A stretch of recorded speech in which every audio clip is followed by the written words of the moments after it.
So Vic, here you are looking incredibly handsome as Harrison Ford. You obviously put your life in danger doing all the stunts and he gets all the glory. How do you feel about that? I have no problems with that at all, and actually there's a picture in there where he's written on it, said if you ever learn to talk, I'm in big trouble, Vic. And so he's been very lucky. I've never been able to talk in as much as act. Do you think that all stuntmen are frustrated actors? Is that how they start off? It's not really the right background, because I think you have to act in your own way, but your acting is watching somebody walk, copying their mannerisms. And then when you do a stunt, it's not just a case of jumping off a building and crashing and into something. You have to look as though whatever the character you're portraying is doing in that moment. I know that you've played Superman, James Bond, Indiana Jones, to name a few. Who has the best stunts? I would say Indiana Jones. I think the varied action we do in that, and it's every boy's dream. You know, you go from horses to tanks to cars to rope swings to breaking bridges to fighting. I think you've got everything in it. James Bond's pretty close behind him, but I would say the more varied would be Indy. What do you think has been the greatest stunt that you've done? It's a question for interpretation, I think. I didn't like heights as a youngster, and yet my sort of first big movie in the business was You Only Live Twice, where I was a ninja, one of the many ninjas sliding down the roof of a volcano at Pinewood Studios in '66. And I hated heights, and this was 140 feet in the air that you had to climb out and then climb down about 10 foot on girders and just on your toes, holding on. A roof this much above your head and you're shuffling along 125 feet above the ground, no safety wires or anything in those days, and grab hold of a rope and slide down it.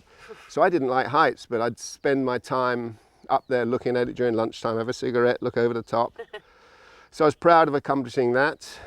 In later years on the Omen, the final conflict, I did a 100-foot fall off a viaduct. What injuries have you had over the years? I've got a new shoulder in, plate in the shin, and broken my nose a few times. That's pretty plastic. Had a rib once on dead cert. You know, that goes with the territory, and as I say, Michael Schumacher's the greatest driver in the world and he's crashed his car a couple of times, so accidents do happen. But our job is to eliminate as much of the accidents as we can. What we always try and do in the stunt business is rehearse and rehearse and rehearse. When you first go on a trampoline, your first somersault, I know from experience, your first somersault is over in a heartbeat. You go, well, what happened? And you're either on your face or on your feet or whatever, but you don't know what the heck happened. But a few months into your training, when you do more somersaults, suddenly the time stands still, you have awareness in the air, you can learn, you can twist, you can turn, you can land. Now it's not become unknown anymore, it's a known entity.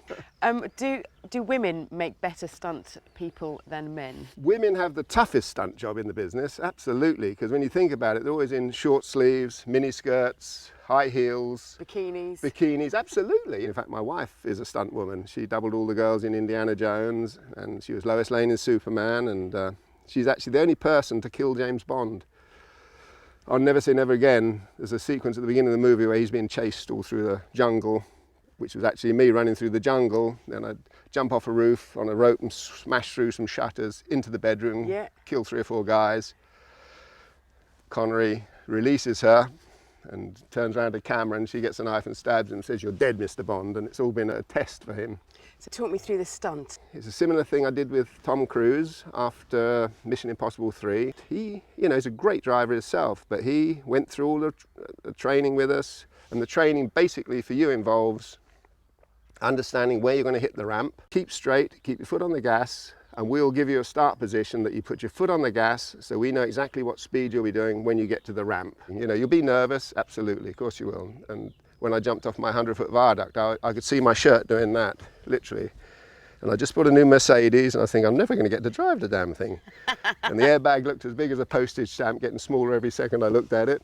But just before you go, then suddenly everything slows down, and as I say, you get into that moment I was talking about on the trampoline, everything's calm, and you do it, and afterwards you think, oh, what a silly nilly I was to get nervous. Well, that's great. The anticlimax is wonderful. I'm looking forward to that bit, I tell you. That's the best part.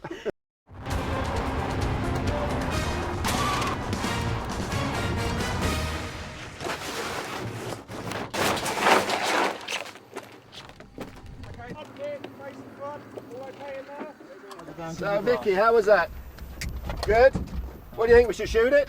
Yeah. Well done, my dear. All okay? Oh my God. Well done, kid. Oh. Okay, Jim. Give us a hug. Oh. Well done. Well done.